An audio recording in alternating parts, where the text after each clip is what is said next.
My mother-in-law showed her true racist colors when she demanded my husband choose between her and his red-skinned wife, but she never expected he would pick me and leave her behind for good.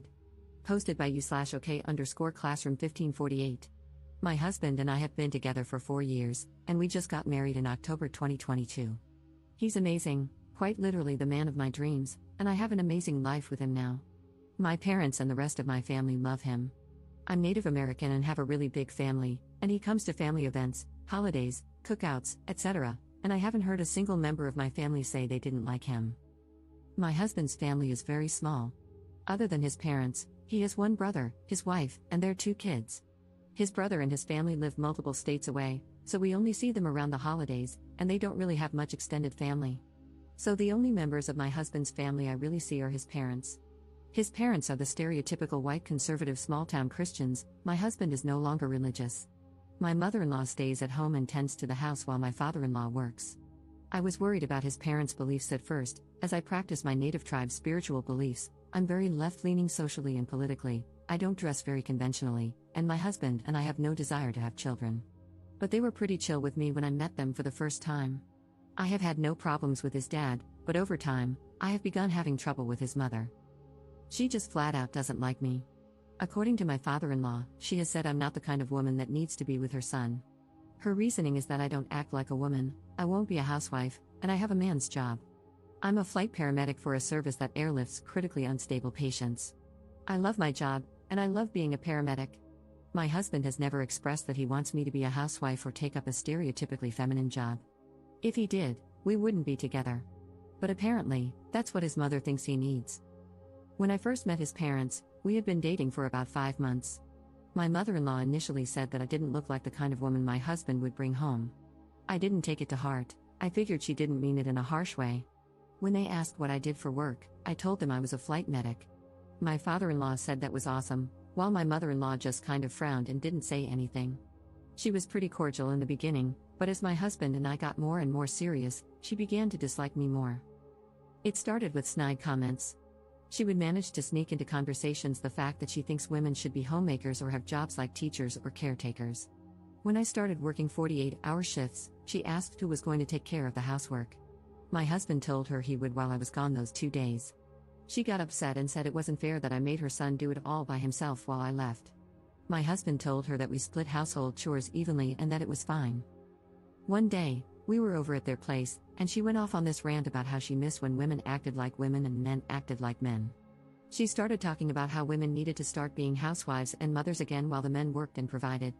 While she never directly said it, I knew she included me in that.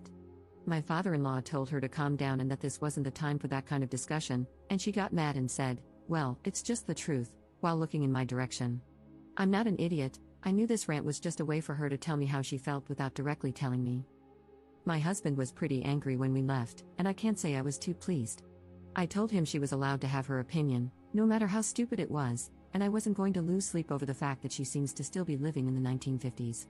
He said he was angry about the blatant disrespect. He talked to her about it and said she wouldn't do it again, so I managed to let that situation roll off my shoulders. Everything came to a head with her a few weeks ago. My father-in-law invited us over for dinner, so we went. My cousin is getting married in a few months, and my husband mentioned that we were going to the wedding. It will be a traditional wedding in accordance with our tribe's customs. My father-in-law said that was cool, and my mother-in-law asked if there was going to be alcohol there. I didn't really see how that was an issue, so I said yes. She responded with, "Son, you don't need to be around all that drinking." My husband said it was fine and that it wouldn't be a problem. She said, "No, you don't need to go. It's not safe if there's going to be alcohol there." I asked, "Why wouldn't it be safe? It's not like we're going to be at a bar. It's just going to be my family." She then said, "Well, some people can get violent when they drink." I knew exactly what some people meant and that this was a racist remark. I told her that no one would be getting violent and that everyone would have a designated driver. My husband then said that we were going and that there wasn't going to be any negotiation about it because he was a grown man and could make decisions for himself. That just made her more upset, and she started going off about how it wasn't a good idea for him to be around a bunch of drunk people. After my father-in-law told her to calm down, my husband asked why it mattered so much to her anyway since it's not like we were forcing her to go with us. She then said, "I just don't think it's a good idea for you to be around a bunch of drunk Indians." I was in shock. I knew this was what she meant, but I didn't think she had the balls to flat out say it. I said, "You can't be serious." She proceeded to tell me, "I'm serious. I know how you people are, and I don't want my son around it." My husband began to lose it and started yelling at her. I honestly didn't have a response to that. I was just dumbfounded, as was my father-in-law. My husband told her he would not stand for her blatant disrespect and hatefulness any longer and was not going to allow her to be racist toward me. She then said, "I can't believe you're seriously choosing this red-skinned beach over your own mother. I gave birth to you." I told her to go F herself and walked out the front door, with my husband following me. She came running out the door after him, begging him not to leave. He then told her, "No, F you. You're dead to me, and I never want to hear from or see you again." He was shaking with anger when he got in the car and told me he was done with her and her BS and that we wouldn't be going back over there. Ever since then, she has been blowing up our phones, saying she's sorry and begging to reconcile. I don't know what to do. My husband is angry and upset that his mother is like this. Does anyone have any advice on how to deal with a situation like this? Update 1 day later. Hello again. This is a follow-up/update to my post about my mother-in-law being racist and calling me a slur. There is a little more to my story that I couldn't fit into the original post. The reason I didn't have much of an adverse reaction to her words is because, sadly, these are things I've heard my whole life. I'm not white passing, and you can take one look at me and tell I'm native. I think what shocked so many people about what my mother-in-law said is that many believe explicit racism like that is a thing of the past when, in reality, it is still very much alive in the minds of some. After the incident took place, my husband and I went home, and my mother-in-law tried to call and text both of us to beg for forgiveness. She told us she was sorry and wanted to make amends. I blocked her, and my husband told her to leave him alone until he and I worked through this. My husband also told his brother about the situation, and he was horrified as well. My father-in-law also contacted us and said he was sorry for what had happened. He said he didn't know she had thoughts like this, and in the moment, he was so shocked by what she said that he didn't know what to say or do. He asked if it would be possible for my husband and me to speak with just him to see what he could do moving forward. We agreed. We ended up having a video call with my husband, my father-in-law, and my husband's brother, who I'll just call brother-in-law going forward.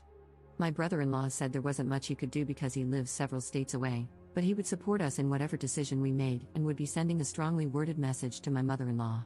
My father-in-law was very emotional about the situation and said he didn't want to lose his son over what my mother-in-law said and that he would do anything to maintain contact with my husband.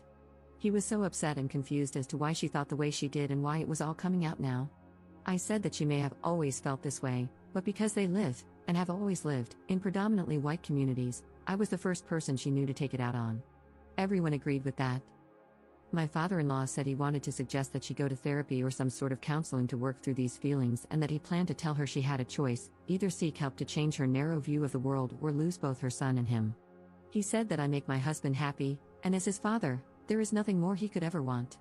We all agreed that counseling would definitely be beneficial to her if she was willing to go. My husband said he does not want to talk to my mother-in-law right now and that he doesn't know when or if he will be able to. He said that if he had anything to say to her or if there was an emergency, he would go through my father-in-law to reach her. In the meantime, he will be blocking her number. I said I just didn't want any contact at all, and we all left it at that. I also told my parents and some elders in my community, and they were upset too because they have heard the same things before. But they commended my husband for having my back and said they understood my decision to go no contact. And that's the situation right now. I want to thank everyone who left kind words and advice on the original post. I made it to see if we had maybe done something wrong or if the decision to go no contact was a bad one, but I now see that it is probably the best option. While this situation and what was said upset me, the kind words on my first post remind me that there is still good in this world. And if anyone else is going through a similar situation, I'll tell you what my dad told me: you can never force people to be kind to you, but you can make the choice to surround yourself with kind people. Thank you all. Second update 2 months later. Hi again. It's been a couple of months since I last posted about my situation, in which my mother-in-law called me a red-skinned beach and said my family was a bunch of drunk Indians.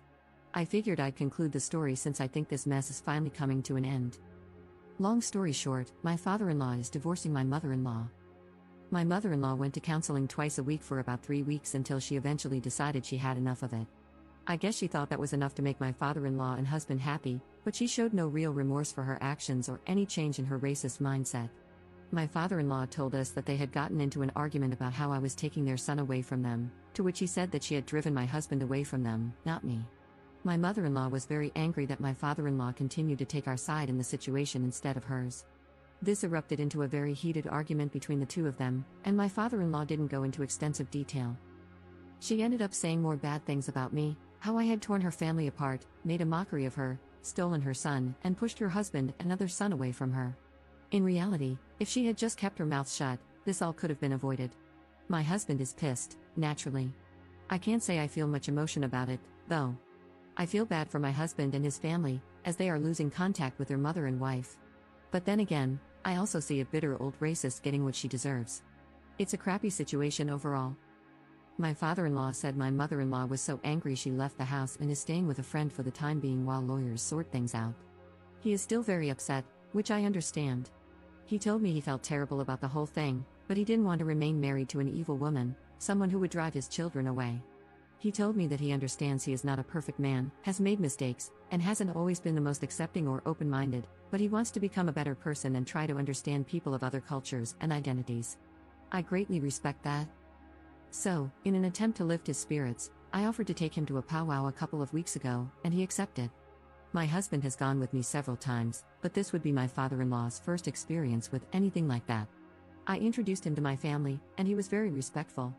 He had a blast. We danced, sang, listened to the music, and ate until our stomachs were about to pop. He thanked my family and me for letting him be a part of this and said he hadn't had this much fun since he was a young man. My family and I thanked him for being a good person and sticking by my husband and me through such a messy situation. My father tried to console him by saying that sometimes the best way to grow is to cut ties with toxic people who will hold you back. Honestly, I think this is the best this could have gone, and I'm so happy my husband didn't have to cut ties with both his parents because he's always been so close to his father.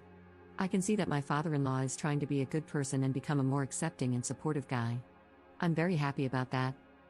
I'd like to again say thank you to those of you who left such positive comments on my previous posts. It really means a lot to me and makes me happy to know that there are people with good hearts out there.